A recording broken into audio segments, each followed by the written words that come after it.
ज्ञान सीखने से पहले का पाठ बोलेंगे। अहो आचार्य भगवन, आप श्री जी ज्ञान के सागर हैं। आप हमें अप्रत्यक्ष अनुज्ञा पूर्वक आशीर्वाद प्रदान करें, जिससे हम इस अपूर्व ज्ञान को ग्रहण, धारण एवं वितरण करने में समर्थ बने। आप श्री जी की महती कृपा होगी। सभी को जय जिनेन्द्र।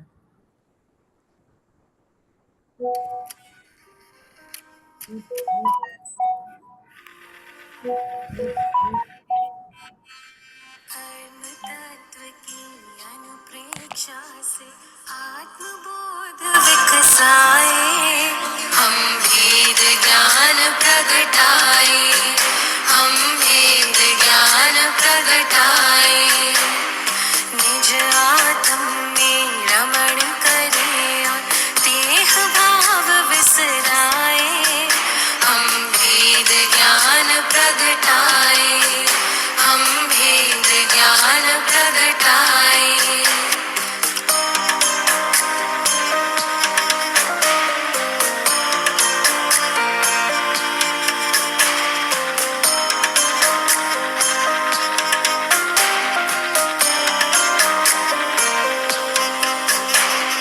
कर्म भिन्न है चेतन, क्षीर नीर की भांति।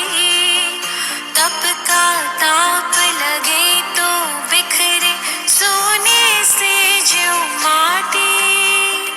कर्म भिन्न है चेतन, क्षीर नीर की भांति। तप का ताप लगे तो बिखरे सोने से जो माटी। सम्यक ज्ञाता सम्यक दृष्टा वे सुबोध कर पाए, हम भेद ज्ञान प्रगटाए, हम भेद ज्ञान प्रगटाए। कर्म तत्व की अनुप्रेक्षा से आत्मबोध विकसाए, हम भेद ज्ञान प्रगटाए, हम भेद ज्ञान प्रगटाए।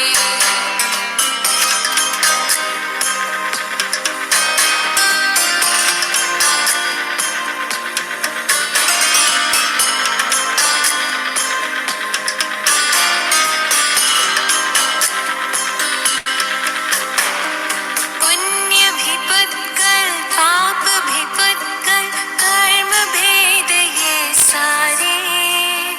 बंधते अरुसत्ता में रहते फल दे न्यारे न्यारे। पुण्य भी पुत्कल पाप भी पुत्कल, कर्म भेद ये सारे। बंधते अरुसत्ता में रहते फल दे न्यारे न्यारे। ज्ञान दीप संभाव की ज्योति भीतर आप जलाए,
जय जिनेन्द्र सा सभी को।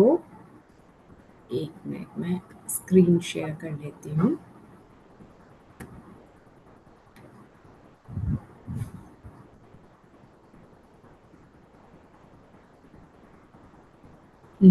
आप लोगों को स्क्रीन शेयर हो रही है ना? लास्ट टाइम शायद से नहीं हुई थी। नहीं अभी तो हो रही है। इस टाइम हो रही है? जी हाँ। लास्ट टाइम भी हुई थी? हाँ सर। अच्छा, धन्यवाद सर। एक मिनट इसको फुल स्क्रीन कर।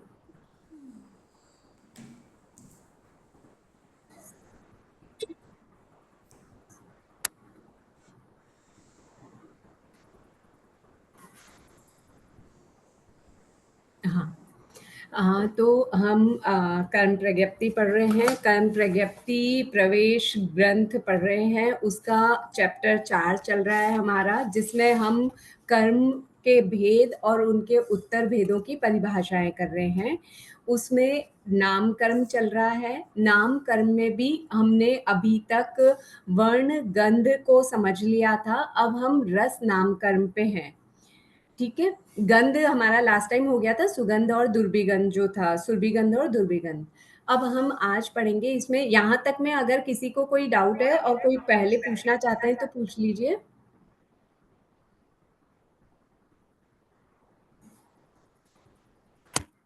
ठीक है, तो मैं मान के चल रही हूँ कि क्लियर है यहाँ तक का सब्जेक्ट। अब हम पढ़ेंगे आज रस नाम कर्म। रस यानी टेस्ट, कोई चीज का कैसा टेस्ट होता है, वो फ्लेवर कैसा है उसका, उसको रस कहते हैं। तो जिस कर्म के उदय से जिस चीज का हम टेस्ट कर रहे हैं उस चीज के लिए बोल रहे हैं। हमें कैसा टेस्ट आ रहा है उससे मतलब नहीं है। जिस कर्म के उदय से जीव के शरीर के पुद्गलों का टेस्ट होता है वो रस नाम कर्म कहलाता है। यानी जैसे करेले का टेस्ट कैसा है, तो ये उस जीव के, जो करेले में रहे हुए जीव हैं, उनके ऐसे नाम कर्म का उदय है, इसलिए उसका ऐसा रस है। जैसे उसका तिक्त रस है, यानी कड़वा है करेला। तो क्यों? क्योंकि करेले के कड़वे रस नाम कर्म का उदय है। तो जिस कर्म के उदय से जीव के शरीर के पुद्गलों को कड़वे, तीखे आदि रस के रूप में परिणत करता है, यानी जो शरीर के पुद्गल उसने ग्रहण किए, उन पुद्गलों को वो रस के रूप में परिणत कर रहा है, उसे रस नाम कर्म कहते हैं। तो ये रस नाम कर्म कितने प्रकार का होता है? तो 5 प्रकार से इसके मुख्य भेद किए गए हैं। जैसे तीखा, कड़वा, कशैला, खट्टा, मीठा, ये हम सामान्य भाषा में जानते हैं। आगमों में इनका नाम दे रखा है तिक्त, कटुक, कषाय, अम्ल, मधुर। अब यहाँ ध्यान देने वाली बात है, तिक्त को आप तीखा मत समझिएगा। तिक्त यानी कड़वा है। जब हम पहले लाइन से सामान्य शब्दों में बोलते हैं तो हम ये बोलते हैं तीखा, कड़वा, कशैला। तो अगर आपने उसी के हिसाब से इसको समझा तीखा को तिक्त, तो आपका गलत हो जाएगा। इसलिए मैं फिर कह रही हूँ, फिर आप ध्यान रखिएगा, तिक्त मतलब कड़वा है, कटुक यानी तीखा है। तो तिक्त यानी बिटर, कड़वा, कटुक यानी पेपरी, तीखा, कषाय यानी एस्ट्रिंजेंट, जो कशैला होता है, अम्ल यानी जो खट्टा होता है, सार, और मधुर यानी स्वीट। ये सारे टेस्ट हैं 5 प्रकार के। इन टेस्ट के आधार पे हम बात करेंगे। तो अब सबसे पहले है तिक्त रस नाम कर्म किसे कहते हैं? जिस कर्म के उदय से जीव शरीर के पुद्गलों को कड़वे रस के रूप में परिणत करता है, उसे तिक्त रस नाम कर्म कहते हैं। इसी नाम कर्म के उदय के कारण से करेले का, नीम का, इनका जो टेस्ट होता है वो कड़वा होता है, क्योंकि उसमें रहे हुए जीव का तिक्त नाम कर्म का उदय है। हमें कैसा टेस्ट आ रहा है उससे मतलब नहीं है, उस जीव के शरीर का टेस्ट कैसा है उससे मतलब है। तो यहाँ क्लियर है कि करेले और नीम में जो जीव रहे हुए हैं उनका शरीर उनके नाम कर्म के उदय की वजह से कड़वा है। सेम इसी प्रकार कटुक रस नाम कर्म, जिस कर्म के उदय से जीव शरीर के पुद्गलों को तीखे रस के रूप में परिणत करता है, उसे कटुक रस नाम कर्म कहते हैं। जैसे मिर्ची, काली मिर्ची, मिर्ची यहाँ पे हरी मिर्ची, लाल मिर्ची है, काली मिर्ची, पीपर, इन आदि का समान स्वाद वाला रस तीखा रस होता है, यानी इनका जो टेस्ट होता है वो तीखा रस कहलाता है। किस वजह से? क्योंकि उनके तीखे रस नामकरण का उदय है। फिर है कषाय रस नामकरण किसे कहते हैं? जिस कर्म के उदय से जीव शरीर के पुद्गलों को कषैले रस के रूप में परिणत करता है, उसे कषाय रस नामकरण कहते हैं। जैसे आंवला, हरड़ आदि के समान स्वाद वाला रस कषैला रस होता है। अभी यहाँ पर ध्यान दीजिएगा, जब आपके क्रॉस मैचिंग वाला आएगा ना, जैसे ए में कुछ ऑप्शन दे रखे हैं, बी कॉलम में भी कुछ ऑप्शन दे रखे हैं और आपको मैच करना है, तो वहां पे एक अगर कॉलम में कषाय दे रखा है और दूसरे कॉलम में क्रोध, मान, माया, लोभ नहीं देकर तिक्त या कटुक या रस दे रखा है, तो आप कषाय को उससे मिलाइएगा। हम कषाय देख करके सीधा क्रोध, मान, माया, लोभ सोचने लग जाते हैं और फिर हमें लगता है इसका मैचिंग कोई है ही नहीं, इसलिए बोल रही हूँ, आप ध्यान रखिएगा, ये भी एक रस नामकरण का नाम है, कषाय। तो कषाय सिर्फ क्रोध, मान, माया, लोभ ही नहीं है, यहाँ पर भी कषाय शब्द है, इससे ध्यान रखिएगा। फिर है अम्ल रस नामकरण, जिस कर्म के उदय से जीव शरीर के पुद्गलों को खट्टे रस के रूप में परिणत करता है, उसे अम्ल रस नामकरण कहते हैं। जैसे कच्ची कैरी, नींबू, इन सबका जैसा स्वाद जिससे होता है उसे अम्ल रस कहते हैं। और ये किस नामकरण के उदय की वजह से है? वो अम्ल रस नामकरण के उदय की वजह से। फिर है मधुर रस नामकरण किसे कहते हैं? जिस कर्म के उदय से जीव शरीर के पुद्गलों को मीठे रस के रूप में परिणत करता है, उसे मधुर रस नामकरण कहते हैं। चीनी, गुड़ आदि के समान स्वाद वाला रस मीठा रस होता है। यहाँ ध्यान दीजिएगा, चीनी अचित है, गुड़ अचित है, इसलिए हम ये नहीं कह रहे कि चीनी के जीवों का जो रस है वो मधुर रस नामकरण का उदय होने की वजह से है। चीनी, गुड़ अचित है, हम ये कह रहे हैं इनके जैसा स्वाद जिसका होता है वो मधुर रस नामकरण कहलाता है। जैसे फल होते हैं, फल मधुर, जो मीठे फल होते हैं उनके मधुर रस नामकरण का उदय होता है। तो यहाँ जीव की सचित की बात की गई है, उदाहरण अचित का दे रखा है कि चीनी और गुड़ के जैसे स्वाद वाला मीठा रस वाला मधुर रस नामकरण के उदय की वजह से होता है। यहाँ पे रस नामकरण पूर्ण हुआ। अब इसके बाद है स्पर्श नामकरण, जहां जिसको कोई समझ में हो, नहीं आए, कोई जिज्ञासा हो तो आप तभी पूछ लीजिएगा। स्पर्श नामकरण एवं उसके 8 भेदों की परिभाषाएं। स्पर्श किसे कहते हैं? जब हम किसी को छूते हैं, टच करते हैं, तो वो जो छुअन होती है, वो जो टच होता है, वो स्पर्श कहलाता है। जिस कर्म के उदय से जीव शरीर के पुद्गलों को कर्कश यानी कठोर, कोमल आदि स्पर्श के रूप में परिणत करता है, उसे स्पर्श नामकरण कहते हैं। यानी जिस कर्म के उदय से जीव ने जो शरीर धारण कर रखा है, वो शरीर उसका खुरदरा है या स्मूथ है या कोल्ड है या हॉट है या हैवी है या लाइट है, ये सब कुछ उसके स्पर्श नामकरण के उदय की वजह से होता है। जैसे यहाँ पे 8 नाम दे रखे हैं, स्पर्श नामकरण के 8 प्रकार हैं। कखट, कखट यानी कर्कश यानी कठोर, हार्ड। मृदु यानी सॉफ्ट, कोमल।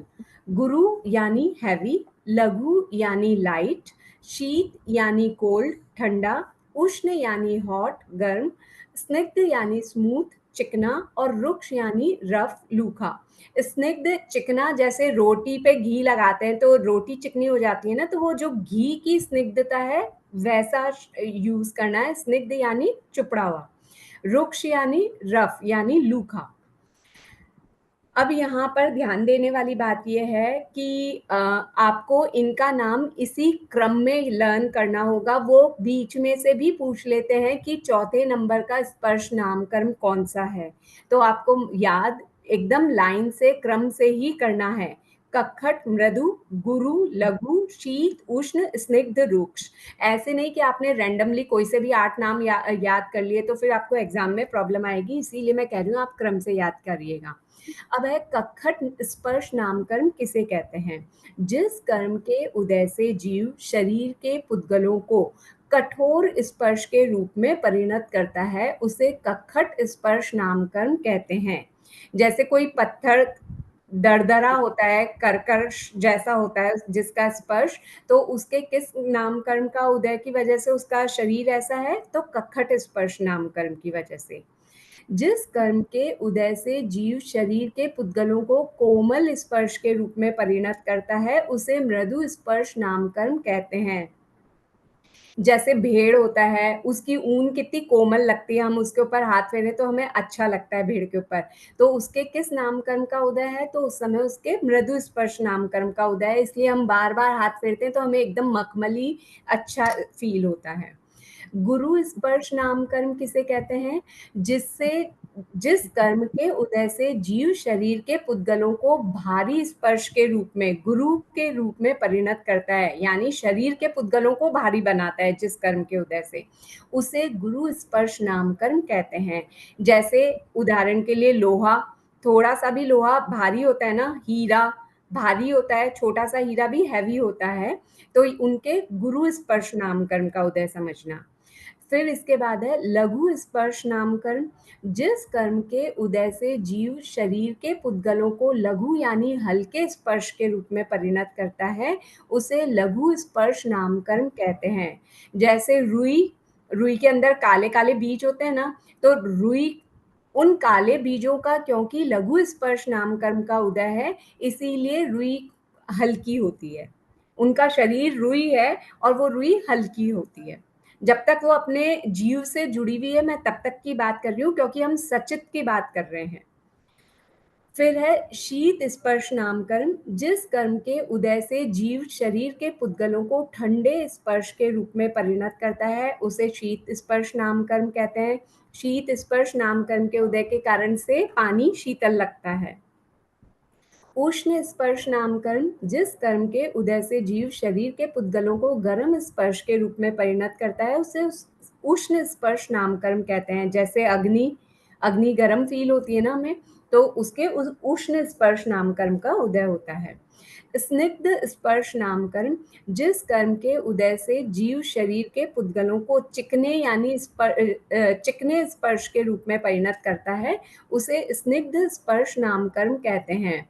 जैसे जिसका अर्थवर्म होती है, कैसे सिलसिली सी चिकनाई सी चिकनी सी लगती है, या जौंक होती है वो भी कैसी चिकनी लगती है, तो उनके स्निग्ध स्पर्श नामकरण का उदय हो सकता है। रुक्ष स्पर्श नामकरण। जिस कर्म के उदय से जीव शरीर के पुद्गलों को लूखे स्पर्श के रूप में परिणत करता है, उसे रुक्ष स्पर्श नामकरण कहते हैं। जैसे हमारी बॉडी में जीभ, जीभ हमेशा लूकी रहती है, कितना भी घी पी लो तो भी जीभ लूकी की लूकी ही रहेगी। तो उसके मतलब उस पुद्गल, वो जो एरिया है जीभ जितना, उसमें हमारे रुक्ष स्पर्श नामकरण का उदय समझा जा सकता है। ऐसा मैं मेरे अपेक्षा से बता रही हूँ, मैंने कहीं पढ़े नहीं है ये उदाहरण, पर अपना उपयोग लगा करके मैं आपको ऐसा बता रही हूँ। ठीक है, तो ये हुए स्पर्श नामकरण। अब है आनुपूर्वी नामकरण और उसके 4 भेदों की परिभाषाएं। आनुपूर्वी किसे कहते हैं? आनुपूर्वी सिर्फ यही एक कर्म ऐसा है जो बाटे बहती अवस्था में ही उदय में आता है और कहीं उदय में नहीं आएगा। आनुपूर्वी कर्ता क्या है? वो जीव को एक भव से दूसरे भव में ले जाने में हेल्प करता है। यानी जिस कर्म के उदय से जीव नरक आदि अन्य भव में जाते हुए, अब यहाँ पे आप गहराई से देखिएगा कितनी बातें क्लियर की जा रही है कि जिस कर्म के उदय से, सबसे पहले तो उस कर्म का आनुपूर्वी कर्म का उदय होगा, तो कौन सी आनुपूर्वी का? नरकानुपूर्वी, त्रियंचानुपूर्वी, मनुष्यानुपूर्वी, देवानुपूर्वी। जिस भी आनुपूर्वी का उदय होगा उसके कारण से जीव क्या कर रहा है? नरक आदि अन्य भव में जाते हुए, यानी अभी वहां पहुंचा नहीं है, वहां जा रहा है। विग्रह गति में, जो अपांतराल गति होती है उसको विग्रह गति बोलते हैं, और यहाँ पर जो विग्रह गति बात हो रही है वो मोड़ वाली गति से है। जीव जब अगले इस भव को छोड़कर अगले भव में जाता है ना, तो 2 तरीके से जा सकता है। एक तो अविग्रह गति, एक विग्रह गति। विग्रह का मतलब होता है मोड़। तो एक तो डायरेक्टली इस समय जीव यहाँ पर डेथ हुई और उसी समय मतलब बिना एक भी समय का अंतर किए वो अगले जहाँ पर उसको उत्पन्न होना है उसी समय में उत्पन्न हो जाता है। तो वो अविग्रह गति कहलाती है, क्योंकि उसमें कोई मोड़ नहीं लेना पड़ा। लेकिन जहाँ पर जीव को जैसे इस समय काल किया और फिर उसको डायगनली मतलब टेढ़ी दिशा में उसको उत्पन्न होना है, तो ऐसा नहीं है कि जीव यहाँ से सीधा वहाँ जाकर के उत्पन्न हो जाए, ऐसा नहीं होता। जीव कैसे ट्रैवल करता है, वो आकाश प्रदेश की श्रेणियों के अनुसार ट्रैवल करता है। तो जीव को और आकाश प्रदेश की श्रेणियाँ कैसी होती है, जैसे ऐसे लंबाई में या फिर ऐसे वर्टिकली वर्टिकली और हॉरिजेंटली ही होती है। हम उसमें टेढ़े में ट्रैवल नहीं कर सकते। जीव टेढ़े तरीके से ट्रैवल नहीं कर सकता कि यहाँ से उसको वहाँ उत्पन्न होना है तो सीधा ऐसे हो जाए, नहीं। वो पहले इसके अनुसार सीधा जाएगा, फिर आकाश प्रदेश की श्रेणियों के अनुसार टेढ़ा मतलब ऐसे जाएगा हॉरिजेंटली और फिर वापस वर्टिकली जाएगा और फिर जहाँ उसको उत्पन्न होना है वहाँ होगा। तो मतलब ऐसे मैक्सिमम 3 या 4 समय लगा सकता है वो ट्रैवल करने में और अपनी जगह पे जाकर उत्पन्न हो सकता है। ये मैं मैक्सिमम कह रही हूँ, ठीक है? तो जीव जब ऐसे मोड़ वाली गति में जाता है ना, तो आनुपूर्वी उसकी हेल्प करती है उसको एक जगह से दूसरी जगह ले जाने में। इसलिए यहाँ पर बोल रहे हैं कि विग्रह गति में उस समय क्या होता है, उस समय औदारिक शरीर नहीं है, आहारक शरीर नहीं है, वैक्रिय शरीर नहीं है। उस समय कार्बन शरीर और तेजस शरीर होते हैं और कार्बन शरीर की प्रधानता के कारण वहाँ पर जो भी क्रिया की जाती है वो कार्बन का योग कहलाता है। तो इस समय जो जीव क्रिया कर रहा है वो सिर्फ और सिर्फ कार्बन का योग वाली अवस्था है, जिसको अनारक अवस्था भी कहते हैं।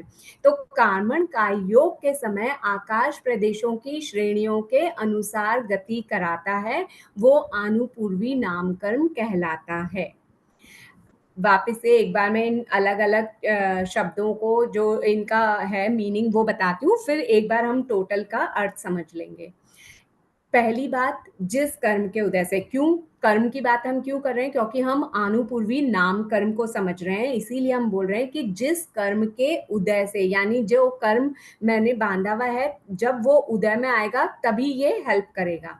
तो जिस कर्म के उदय से जीव नरक आदि अन्य भव में जाते हुए, यानी इस भव को छोड़कर यहाँ पर डेथ हो गई है और मेरे को जहाँ नया भव लेना है, जहाँ जन्म लेना है, उसमें जाते हुए, यानी अभी मैं वहां पहुंची नहीं हूँ, रास्ते में ही हूँ। विग्रह गति में यानी टर्न वाली मोड़ वाली गति में मात्र कार्बन काय योग के समय, यानी उस समय और कोई शरीर की गति नहीं है और कोई शरीर से प्रवृत्ति नहीं हो रही, सिर्फ कार्बन और तेजस शरीर होते हैं जिसमें कार्बन शरीर की प्रवृत्ति हो रही है, यानी कार्बन शरीर अपना कार्य कर रहा है। इसीलिए तेजस काय योग नहीं होता, कार्बन काय योग ही होता है। कार्बन काय योग के साथ हमेशा तेजस शरीर रहता है, इसीलिए तेजस और कार्बन को कार्बन काय योग के नाम से ही जानते हैं। तेजस काय योग का अलग से कहीं कोई वर्णन नहीं होता। तो कार्बन काय योग की प्रधानता के कारण से तेजस काय योग जैसा कोई चीज नहीं है। तेजस जो भी प्रवृत्ति कर रहा है शरीर, वो कार्बन काय योग में ही समझा जाएगा। तो इसलिए यहाँ पर और कोई भी शरीर नहीं है, सिर्फ कार्बन शरीर और तेजस शरीर है। तो उससे जो प्रवृत्ति हो रही है उसको कार्बन काय योग कहते हैं। उस समय पर आकाश प्रदेशों की श्रेणियों के अनुसार गति करता है। आकाश प्रदेश की श्रेणियां जैसे मैंने अभी बताई, जैसे ऐसे वर्टिकली और हॉरिजेंटली दोनों होती हैं। तो जहाँ तक उसको ऊपर जाना है वो पहले उसी के अनुसार ऊपर की तरफ जाएगा, फिर उसको अगर राइट में जाना है तो उस हिसाब से वो उसी में ट्रैवल करेगा, फिर उसको और ऊपर जाना है तो वो उतना ऊपर ट्रैवल करेगा। ऐसा कुछ पूरी प्रक्रिया होती है, वो आगे के चैप्टर्स में आप लोगों के आएगा, तब आप लोग क्लियर समझ में आ जाएगा कि ये कैसे होता है। बस समझना इतना है कि ये डायगनली ट्रैवल नहीं कर सकता कोई भी जीव, वो आकाश प्रदेश की श्रेणियों के अनुसार ही गति कर सकता है। उसे आनुपूर्वी नामकरण कहते हैं। ये क्लियर हुई परिभाषा, ये समझना बहुत ज़रूरी है क्योंकि ये 2 भवों के बीच की बात कर रहे हैं हम। उस ट्रैवलिंग में ये आनुपूर्वी नामकर्म का उदय होता है और ये हेल्प करती है। उसी के सहारे से जीव अगले भव में विग्रह गति में जा रहा है, मतलब मोड़ वाली गति से जा रहा है। तो ये आनुपूर्वी नामकर्म है, ये 4 प्रकार का होता है क्योंकि गतियाँ 4 प्रकार की है, यानी अन्य भव जो भी ग्रहण करना है इन 4 में से ही एक होगा, तो वहाँ पर ही ये हेल्प करती है, वहीं पर ये उदय में आती है। इसे कहते हैं नरक आनुपूर्वी, तिर्यंच आनुपूर्वी, मनुष्य आनुपूर्वी और देव आनुपूर्वी। तो सबसे पहले नरक आनुपूर्वी। जिस कर्म के उदय से जीव नरक भव में जाते हुए विग्रह गति में मात्र कार्मण का योग के समय आकाश प्रदेशों की श्रेणी के अनुसार गति करता है, उसे नरक आनुपूर्वी नामकर्म कहते हैं। इसके बाद है तिर्यंच आनुपूर्वी नामकर्म। जिस कर्म के उदय से जीव तिर्यंच भव में जाते हुए विग्रह गति में मात्र कार्मण का योग के समय आकाश प्रदेशों की श्रेणी के अनुसार गति करता है, उसे तिर्यंच आनुपूर्वी नामकर्म कहते हैं। मैं सबका एक-एक का इसलिए पढ़ रही हूँ और हर शब्द पे जोर दे रही हूँ ताकि आप ये ध्यान रखें कि आपको इसमें से कुछ भी मिस नहीं करना है। आपको ये सारे शब्द एज़ इट इज़ लिखने होंगे। आप एक सिर्फ़ आनुपूर्वी नामकर्म की याद करेंगे तो आपको ये चारों अपने आप ही याद हो जाएँगी। जिस कर्म के उदय से जीव मनुष्य भव में जाते हुए विग्रह गति में मात्र कार्मण काय योग के समय आकाश प्रदेशों की श्रेणी के अनुसार गति करता है, उसे मनुष्यानुपूर्वी नामकर्म कहते हैं। लास्ट है देव अनुपूर्वी नामकर्म। जिस कर्म के उदय से जीव देव भव में जाते हुए विग्रह गति में मात्र कार्मण काय योग के समय आकाश प्रदेशों की श्रेणी के अनुसार गति करता है, उसे देवानुपूर्वी नामकर्म कहते हैं। इस समय जीव अनाहारक होता है, यानी जीव आहार ग्रहण नहीं करता है। क्लियर है ये सभी को? जय जिनेन्द्र दीदी। जय जिनेन्द्र साहब। मैं बोल रही थी, आपने जो विग्रह गति बोला है ना, हाँ वो मतलब अभी सपोज अपन मनुष्य गति, अभी यहाँ से अपना अभी आयुष्य खत्म हो गया, तो जब हाँ यहाँ से निकलेंगे तो जो आत्म प्रदेश है जो सीधा निकलेंगे फिर टर्न करेंगे राइट और लेफ्ट जहाँ जाना हो, तो वैसा ना? हाँ, अगर जैसे मैं यहाँ लोक में नीचे की तरफ हूँ लेफ्ट साइड में और मेरे को लोक में ऊपर की तरफ पैदा होना है, तो मैं मतलब ऐसे टेढ़ी वहां पर सीधी वहां पे चली जाऊं टेढ़े पने में, ऐसे नहीं हो सकता। आकाश प्रदेश की जैसी श्रेणियां है ना, मुझे उसके अनुसार उतना ऊपर जाना पड़ेगा और फिर उतना टेढ़ा जाना पड़ेगा, मतलब अच्छा, ऐसे राइट में या लेफ्ट में जहां जाना है वैसे ट्रेवल करना पड़ेगा। वो जो जर्नी है उसको विग्रह गति बोलते हैं क्या? मतलब हाँ, जो ये विग्रह गति के है ना 2 मीनिंग है। एक विग्रह गति यानी एक भव से छोड़कर दूसरे भव में जो जा रहा है उसको विग्रह गति, पूरे को विग्रह गति भी बोलते हैं। और एक जिसमें टर्न है बस उसे ही विग्रह गति बोल रहे हैं। तो यहाँ पर जो ली जा रही है डेफिनेशन वो विग्रह यानी टर्न वाली बात हो रही है, मोड़ वाली। ओके, थैंक यू दीदी। हाँ, तो मैम ये अवग्रह या अनुग्रह गति में सीधा डायरेक्ट उत्पन्न होगा आकाश? अविग्रह गति में उसको हेल्प की जरूरत ही नहीं क्योंकि जिस समय यहाँ मर रहा है उसी समय में उत्पन्न हो रहा है, तो वहां पर जीव अनारक रह ही नहीं सकता। यहाँ पर उसने आहार जो अंतिम आहार ग्रहण किया था शरीर के पुद्गलों से, और उसी समय पे वो जहां उत्पन्न होना है ना वहां के आहार ग्रहण कर लेता है, तो वो अनारक रह ही नहीं पाता। तो इसलिए आनुपूर्वी नामकर्म विग्रह गति में ही उत्पन्न होगा जहां पे मात्र कार्मण का योग हो। ओके।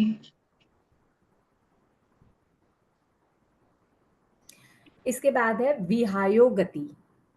विहायो, विहायस शब्द से ये बना है। विहायस का मतलब आकाश होता है वैसे, विहायस गति। तो विहायो गति किसे कहते हैं? जिस कर्म के उदय से जीव की गति यानी चाल, उसकी हलन चलन आदि क्रियाएं शुभ या अशुभ, जिनको प्रशस्त या अप्रशस्त कह सकते हैं, हो उसे विहायो गति नामकर्म कहते हैं। यानी जिस कर्म के उदय से जीव की गति अच्छी हो या बुरी हो, शुभ हो या अशुभ हो, प्रशस्त हो या अप्रशस्त हो, उसे विहायोगति नामकरण कहते हैं। जैसे पहले उदाहरण दिए जाते थे कि ऊंट और गधे की चाल टेढ़ी मेढ़ी होती है ना, तो उनके अप्रशस्त विहायोगति नामकरण का उदय होने की वजह से उनकी चाल ऐसी होती है। लेकिन हाथी की चाल सीधी होती है, तो उसके प्रशस्त विहायोगति नामकरण का उदय है। अब वो उदाहरण हटा दिए गए हैं किसी कारणवश, लेकिन ये मैं सिर्फ इसलिए समझा रही हूँ ताकि आप समझ सके कि मैं कैसी चाल की बात कर रही हूँ, कैसे हलन चलन की बात कर रही हूँ। तो जिस कर्म के उदय से जीव की गति यानी जीव का हलन चलन यदि अच्छा है, तो वो उसके प्रशस्त विहायोगति नाम कर्म का उदय होगा, और अगर उसका हलन चलन चाल अच्छी नहीं है, तो वो अप्रशस्त विहायोगति कहलाती है। तो विहायोगति यानी उसकी जीव की चाल है। जिस नामकर्म के उदय से उसकी चाल होती है, उसे विहायोगति नामकर्म कहते हैं। यहाँ गति शब्द का तात्पर्य लब्धि पर्याप्त त्रस्त जीवों की शरीर पर्याप्ति से पर्याप्त अवस्था में होने वाली हलन चलन आदि क्रियाओं से है। तो अब ये समझने वाली बात है, गति कौन करेगा? स्थावर जीव गति नहीं करते। अब आप कहेंगे कि क्यों? अग्नि तो ऊपर की तरफ गति करती है, जब हम आग लगाएं तो आग ऊपर की तरफ ट्रेवल करती है, गति करती है। इसी तरह से हवा भी तो गति करती है ना। तो जो हवा और अग्निकाय है ना, ये गति त्रस कहलाते हैं। इसका क्या मतलब हुआ? इनके स्थावर नाम कर्म का उदय है, त्रस नाम कर्म का उदय नहीं है।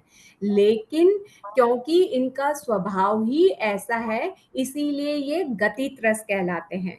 लेकिन त्रस नामकर्म जब अभी हम आगे डिटेल करेंगे, तब आप लोगों को और क्लियर हो जाएगा। त्रस नामकर्म की क्या परिभाषा है? कौन से जीव त्रस जीव कहलाते हैं?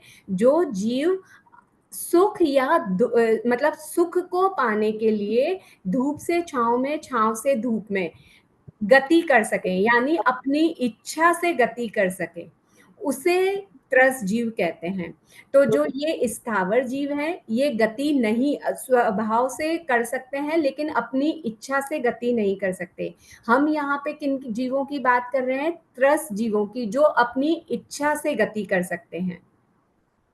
तो शब्द क्या है? गति शब्द का अर्थ तात्पर्य लब्धि पर्याप्त। अब लब्धि पर्याप्त का मतलब क्या होता है? कोई कुछ पूछना चाह रहे हैं क्या?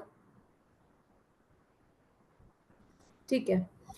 लब्धि पर्याप्त का मतलब होता है जिन जीवों में जितनी पर्याप्तियां होनी चाहिए, जब वो उसको कंप्लीट करके ही मृत्यु को प्राप्त करता है, उसको लब्धि पर्याप्त जीव कहते हैं। लेकिन जो जीव में जितनी पर्याप्तियां होनी चाहिए, वो उतनी पर्याप्तियां कंप्लीट नहीं कर पाता, उससे पहले ही उसकी मृत्यु हो जाती है, उसको लब्धि अपर्याप्त जीव कहते हैं। तो जो लब्धि अपर्याप्त जीव होता है ना, वो गति नहीं कर सकता। इसलिए हम यहाँ पर बोल रहे हैं कि लब्धि पर्याप्त जीव, उसमें भी कौन सा? पर्याप्त में भी कौन सा? त्रस जीव, क्योंकि स्थावर जीव गति नहीं कर सकता। एक एक शब्द का मीनिंग है, आप अच्छे से ध्यान से समझिए। गति शब्द का अर्थ लब्धि पर्याप्त जीवों से है, यानी जो पर्याप्त होने के बाद ही मरेंगे, पर्याप्त होने के बाद, यानी वो ही ट्रेवल कर सकते हैं, अपर्याप्त जीव गति नहीं कर सकते। दूसरी बात, पर्याप्त में भी त्रस जीव ही गति कर सकता है, स्थावर जीव गति नहीं कर सकता, क्योंकि गति का मतलब हम यहाँ पे स्वभाव से गति करना नहीं ले रहे, यहाँ पर इच्छा से गति करने वाली बात है। तो जो इच्छा से गति कर सकता है, उसे ही त्रस जीव कहते हैं। तो लब्धि पर्याप्त त्रस जीवों की कब गति कर पाएगा वो? जब वो शरीर पर्याप्ति से पर्याप्त हो जाएगा, यानी जो उसकी शरीर कंप्लीट बन जाएगा, तब वो शरीर पर्याप्ति से पर्याप्त कहलाएगा। उस अवस्था में शरीर से, यानी जो उसकी हलन चलन आदि क्रियाएं होगी, वो विहायोगति कहलाएगी। एक बार मैं वापस पूरी डेफिनेशन पढ़ देती हूँ। विहायोगति नाम कर्म, जिस कर्म के उदय से जीव की गति यानी हलन चलन आदि क्रियाएं प्रशस्त या अप्रशस्त हो उसे विहायोगति नामकरण कहते हैं। यहाँ गति शब्द का तात्पर्य लब्धि पर्याप्त त्रस जीवों की शरीर पर्याप्ति से पर्याप्त अवस्था में होने वाली हलन चलन आदि क्रियाओं से है। विहायोगति नामकरण दो प्रकार का होता है, प्रशस्त अप्रशस्त। प्रशस्त यानी अच्छी शुभ, अप्रशस्त यानी अशुभ। जिस कर्म के उदय से जीव की गति यानी उसका जो मूवमेंट है, हलन चलन है उसके शरीर का, आदि क्रियाएं प्रशस्त हो, अच्छी हो, उसको प्रशस्त विहायोगति नामकरण कहते हैं। और जिस कर्म के उदय से जीव की गति यानी उसका मूवमेंट, उसकी हलन चलन आदि क्रियाएं अप्रशस्त हो उसे अप्रशस्त विहायोगति नामकरण कहते हैं। यहाँ पे हाँ बोलिए। जो वायु का एक वैक्रिय शरीर होगा वो भी उसकी इच्छा से नहीं होता है? नहीं, वो उसके स्वभाव से ही होता है। स्थावर के जो पांचों भेद है ना, उनको इसीलिए स्थावर कहते हैं क्योंकि वो अपनी इच्छा से गति नहीं कर सकते, चाहे उत्तर वैक्रिय कर रहे हैं यानी वैक्रिय शरीर बना रहे हैं या उनका भवधारणीय औदारिक शरीर है, पर वो उनकी इच्छा से नहीं होता, स्वभाव से होता है। ठीक। यहाँ पे हमारी जो पिंड प्रकृतियां थी, जो गति चतुर्दशक था, उनकी परिभाषाएं कंप्लीट हुई, यानी 65 भेद जो हमने बोले थे उत्तर भेद, उनकी परिभाषाएं कंप्लीट हुई। अब ये पराघात अष्टक की परिभाषाएं हैं जिसको प्रत्येक प्रकृतियों के नाम से जाना जाता है। ये टोटल 8 होती हैं, इसीलिए इनको अष्टक कहते हैं। और सबसे पहले इसमें पराघात का नाम है, इसीलिए इसका पूरा का नाम पराघात अष्टक कहलाता है। तो सबसे पहले है पराघात नामकरण किसे कहते हैं। शब्द से हम अर्थ निकालेंगे, पर प्लस आघात। पर यानी दूसरा, आघात यानी चोट पहुंचाना। जिस कर्म के उदय से हम दूसरे को चोट पहुंचाएं, दूसरे को चोट पहुंचाने का हमारे में सामर्थ्य यानी शक्ति उत्पन्न हो, उसको पराघात नामकरण कहते हैं। साथ ही में जिस कर्म के उदय से हम दूसरे से अपनी रक्षा कर सकें, हम दूसरे को चोट कब पहुंचाएंगे, एक तो बिना कारण भी पहुंचाते हैं कुछ लोग, कुछ लोग अपनी रक्षा करने के लिए भी दूसरों को चोट पहुंचाते हैं। तो इसमें दोनों ही चीजें शामिल है। अब इसकी परिभाषा पढ़ लेते हैं और क्लियर हो जाएगा। अभी तो मैंने आपको सामान्य से शब्दों में बोला, अब हम क्या पढ़ रहे हैं। पराघात नामकरण, जिस कर्म के उदय से जीव शरीर के पुद्गलों को इस प्रकार से परिणत करता है कि उस शरीर में पर यानी दूसरे जीव के घात का सामर्थ्य उत्पन्न हो जाए, यानी अपनी बॉडी में इतना सामर्थ्य उत्पन्न हो जाए, अपनी बॉडी यानी अपने शरीर के पुद्गलों में इतना सामर्थ्य उत्पन्न हो जाए कि वो दूसरे की घात कर सके, उसे पराघात नामकरण कहते हैं। पर के घात का सामर्थ्य उत्पन्न होना, अर्थात दूसरे शब्दों में कहें तो स्वयं की रक्षा का सामर्थ्य उत्पन्न होना, ये पराघात नामकरण कहलाता है। अब इस पराघात नामकरण के जैसे अगर हम उदाहरण लें तो हमारे में जो इम्यूनिटी पावर होती है, जिसकी वजह से हमारी खुद के शरीर की रक्षा होती है, लेकिन जो विजातीय तत्व हमारे शरीर में पैदा होते हैं वो नष्ट हो जाते हैं। जो हमारी गुड सेल्स हैं वो बैड सेल्स जो बाहर से आए हुए हैं या कोई जर्म्स आए हुए हैं उनका नाश करते हैं ना, तो वो पराघात नामकरण के उदय की वजह से ही ऐसा होता है। तो ये क्लियर हुआ सभी को पराघात नामकरण क्या है। जिससे जीव स्वयं की रक्षा करता है और दूसरे की घात करता है, जिस कर्म के उदय से, उसे पराघात नामकरण कहते हैं। इसके एक मिनट उदाहरण और देना चाहूंगी मैं।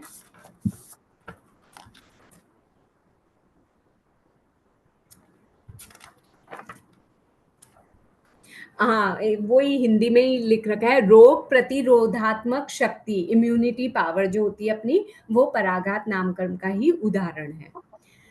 नेक्स्ट है उच्छ्वास नामकरण, जिस कर्म के उदय से जीव सांस लेता और छोड़ता है, चाहे वो नाक से ले, चाहे अपनी स्किन से ले, किसी भी से ले। हम सिर्फ नाक से ही सांस लेते हैं ऐसा नहीं है ना, आप सबको मालूम है ना, हमारे जो रोम छिद्र हैं हम उनसे भी सांस लेते हैं।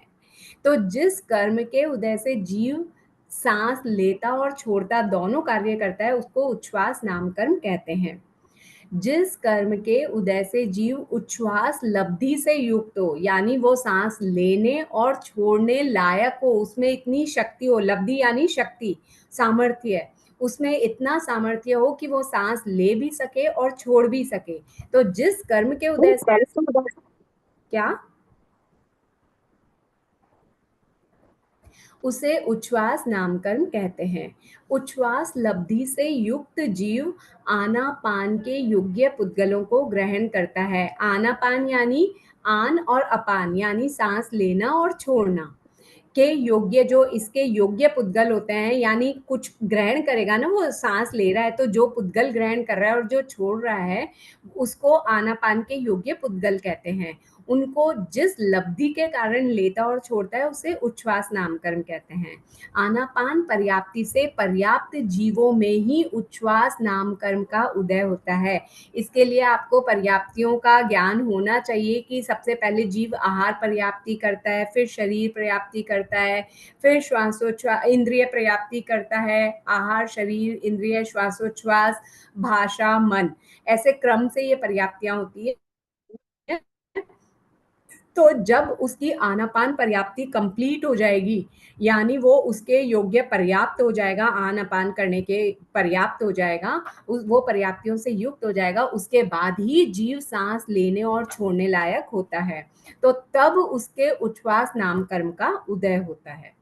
आप लोगों के लिए ये जो लास्ट सेंटेंस है ना, इन पे भी फोकस करना चाहिए कि ये क्वेश्चन पूछा जा सकता है कि आनापान पर्याप्ति किन जीवों के उदय में आता है। तो जो आनापान पर्याप्ति से पर्याप्त होते हैं जीव, उन्हीं के उच्छ्वास नामकर्म उदय में आता है।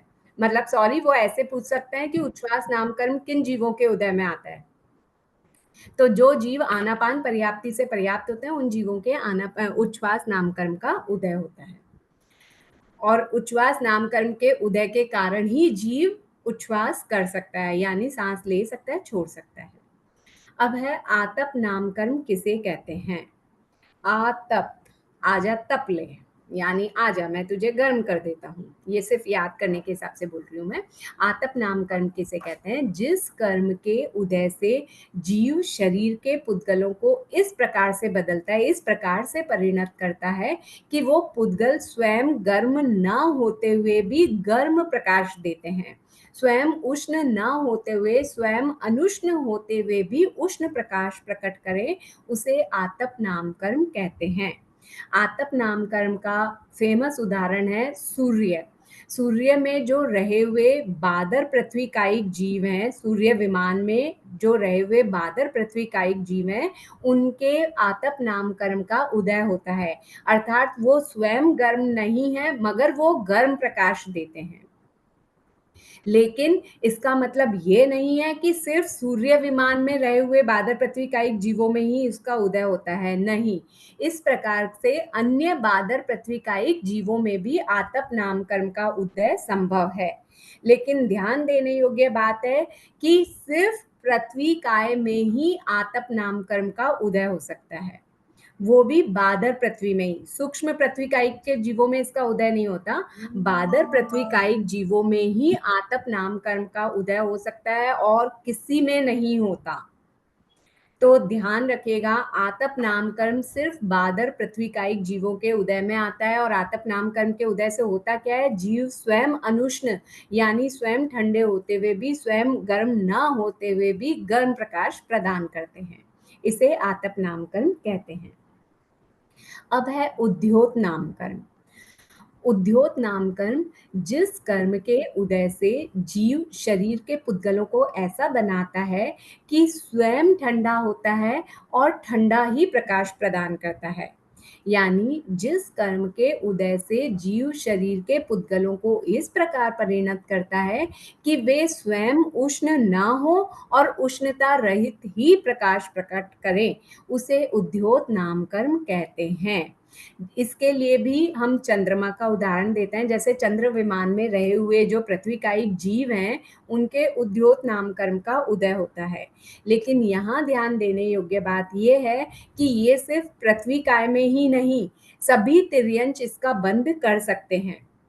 जैसे जुगनू तो चौरेंद्रिय है, जुगनू के भी उद्योत नाम कर्म का उदय होता है।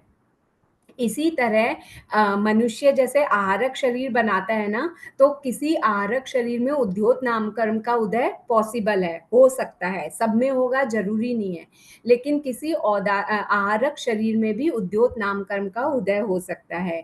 इसी प्रकार देवता जो उत्तर वैक्रिय करते हैं ना, यानी जो वो अपने शरीर से, एक तो उनका भवधारणीय शरीर होता है, यानी जो उनको जन्म के साथ वैक्रिय शरीर मिलता है, उस शरीर में नहीं, वो जब उत्तर वैक्रिय करते हैं यानी नया वैक्रिय शरीर बनाते हैं, तो उसमें भी उद्योत नाम कर्म का उदय हो सकता है। तो उदय चारों गतियों में बता रहे हैं उद्योत नाम कर्म का, चारों में नहीं, सॉरी, नैरिक गति में नहीं होता, नैरिकों के नहीं होता, नरक गति में उद्योत नाम कर्म का उदय भी नहीं होगा, लेकिन इसका बंध सिर्फ तिर्यंश ही करते हैं।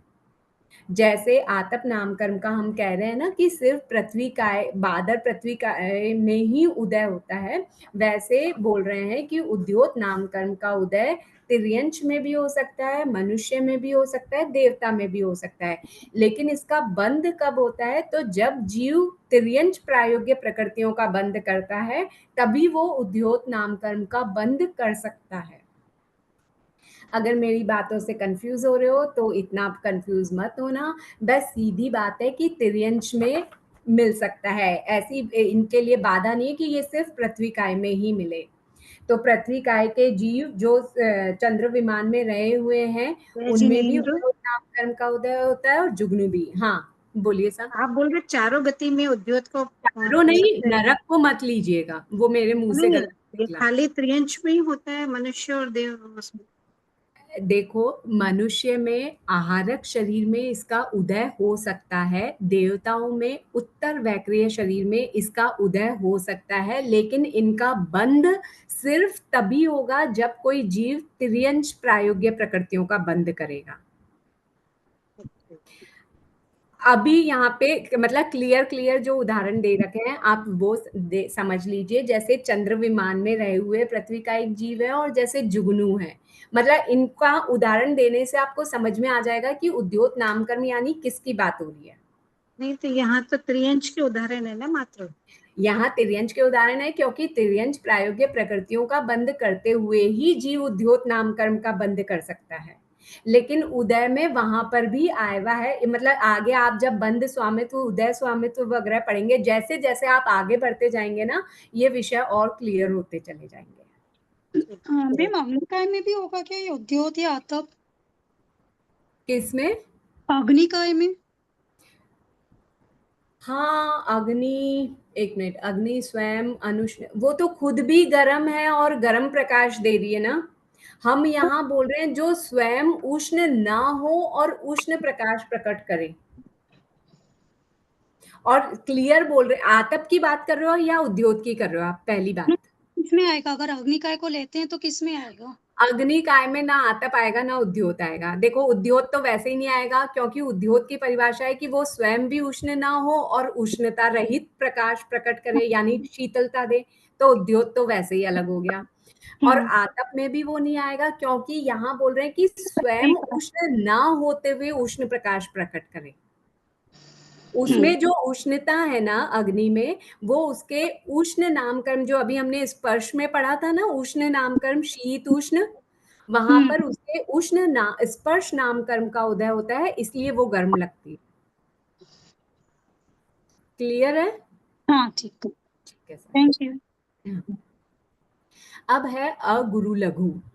अगुरु लघु नाम कर्म किसे कहते हैं? जिस कर्म के उदय से जीव शरीर के पुद्गलों को अगुरु लघु, गुरु यानी भारी, लघु यानी हल्का, अ यानी नहीं, न हल्का करे न भारी करे, जिस कर्म के उदय से जीव शरीर के पुद्गलों को ना भारी ना हल्का इस रूप में परिणत करता है, उसे अगुरु लघु नाम कर्म कहते हैं। अगुरु लघु नाम कर्म के कारण ही जीव को अपना वजन फील नहीं होता। हाथी भारी होता है, लेकिन क्या उसको अपना शरीर भारी लगता है? नहीं। हवा हल्की होती है, लेकिन क्या उसको अपना शरीर हल्का लगता है? नहीं। क्यों? क्योंकि दोनों के ही अगुरु लघु नाम कर्म का उदय है। सभी जीवों के अगुरु लघु नाम कर्म का उदय होता है, इसीलिए किसी को भी अपना शरीर हल्का या भारी नहीं लगता है। जैसे मेरा जितना वजन है उतना वजन अगर मैं हाथ में लूंगी किसी और चीज का तो मुझे भारी लगेगा, लेकिन मेरे शरीर को तो, मेरी आत्मा को तो मेरे शरीर का वजन फील नहीं हो रहा ना। क्यों? क्योंकि मेरे अगुरु लघु नाम कर्म का उदय है। नेक्स्ट है तीर्थंकर नाम कर्म। इससे रिलेटेड नीचे अच्छा ये वो दे रखा है प्रमाण।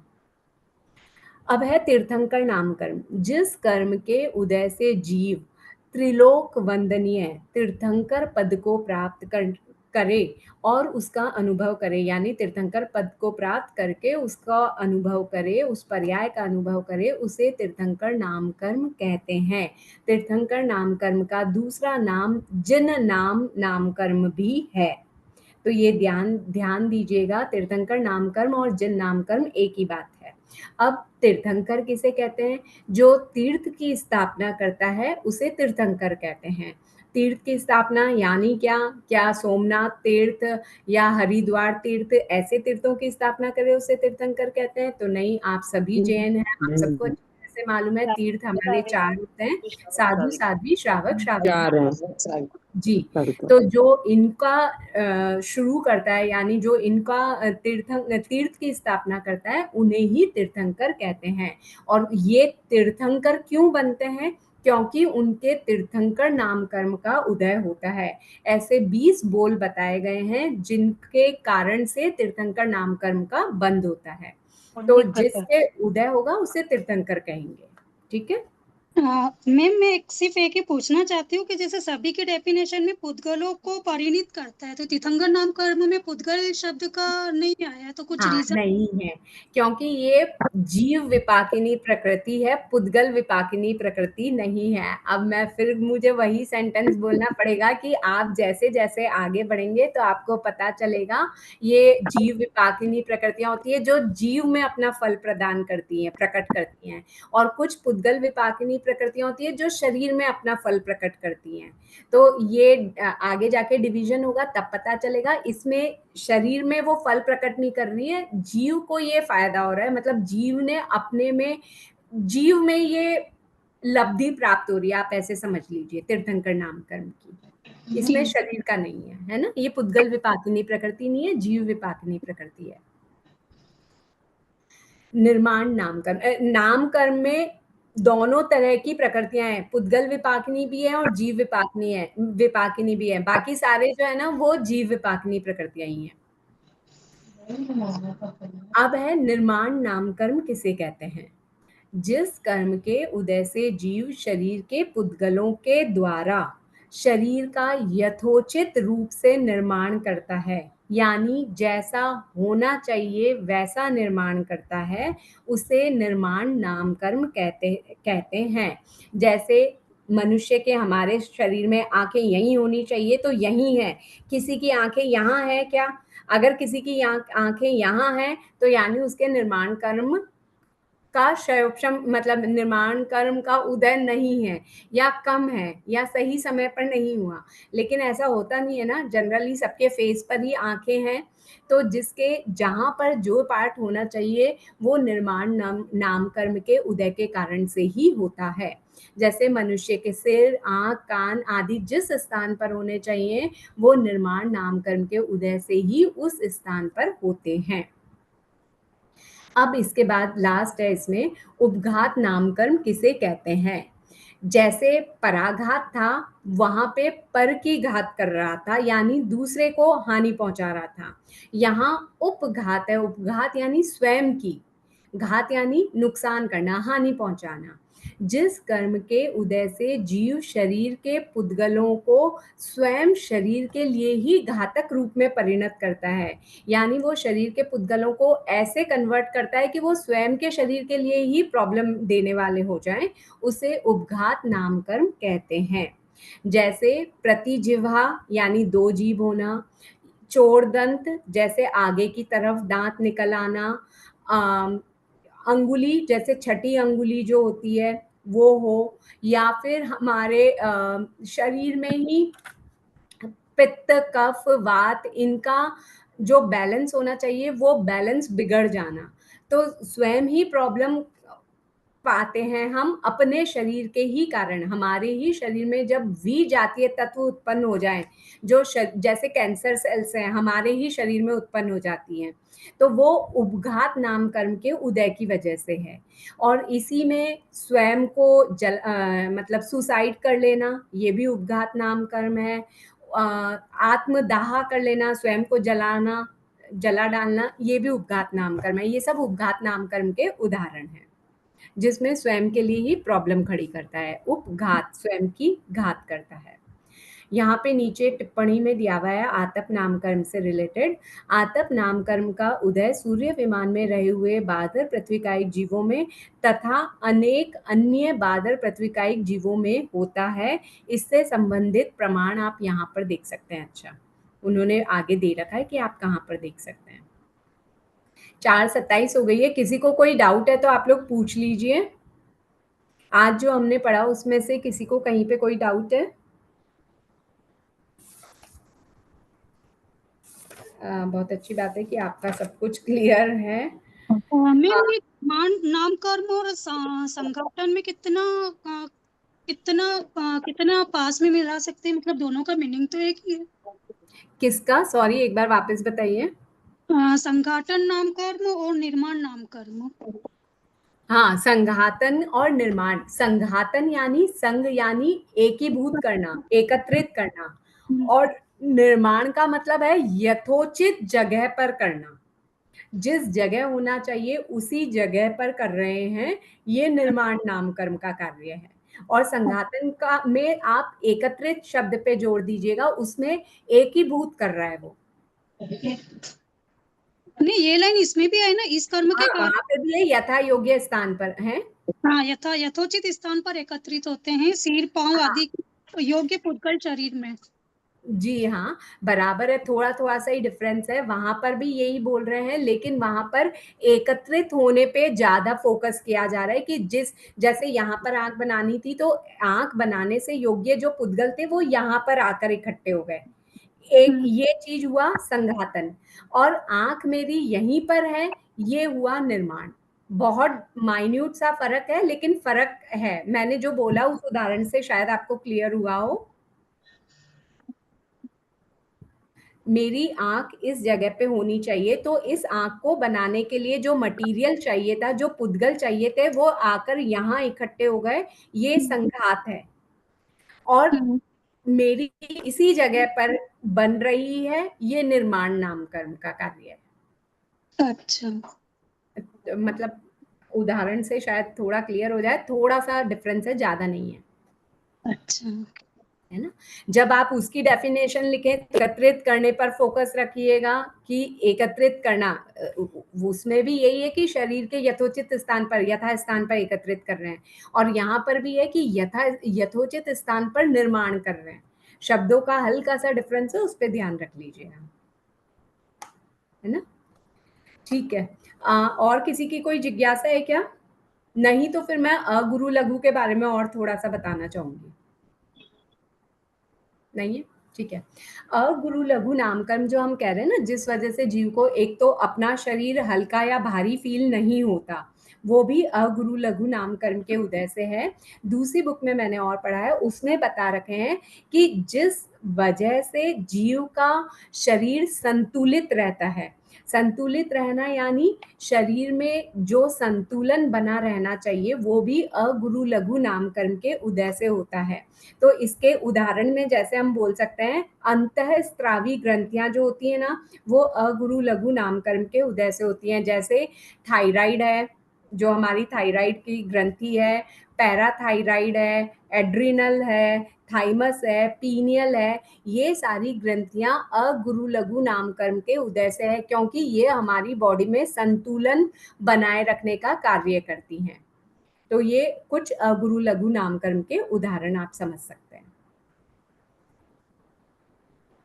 4:30 हो गई है। अब किसी को कोई डाउट है क्या? नहीं तो हम ज्ञान सीखने के बाद का पार्ट बोलते हैं। मैडम जय जिनेंद्र, एग्जाम दिसंबर के लास्ट वीक में तो नहीं होंगे ना? नहीं होने की संभावना नहीं है, क्योंकि सभी को उस समय वैकेशन रहती है, तो कहीं जाने आने का प्रोग्राम रहता है, तो इसलिए उस समय पे रखा ही नहीं जाता है। शिविर वगैरह होते हैं ना, शिविर वगैरह चलते हैं उस टाइम पे। बिल्कुल बिल्कुल, इसीलिए उस समय पे नहीं रखे जाते हैं। जी जी, थैंक यू मैम, जय जी मैम। हाँ सर, ठीक है, एक मिनट, स्टॉप शेयरिंग। इसी के साथ हम ज्ञान सीखने के बाद का पाठ बोलेंगे। अहो आचार्य भगवन, यह ज्ञान हमारे भीतर में विनय की अभिवृद्धि करे, सरलता का विकास करे, सहनशीलता को बढ़ाए, हम पात्र प्रह बने, अनासक्त बने, पांचों इंद्रियों पर विजय प्राप्त करके वीतरागता का वर्ण करें तथा परिपूर्ण सामायिक में लीन हो जाएं। इसी के साथ में आप में से किसी का दिल दुखाने में आया हो तो मिच्छामि दुक्कडम, आगम विपरीत कुछ प्ररूप ना करने में आई हो तो मिच्छामि दुक्कडम। जय जिनेन्द्र सा सभी को। जय जिनेन्द्र स्वामी। जय जिनेन्द्र।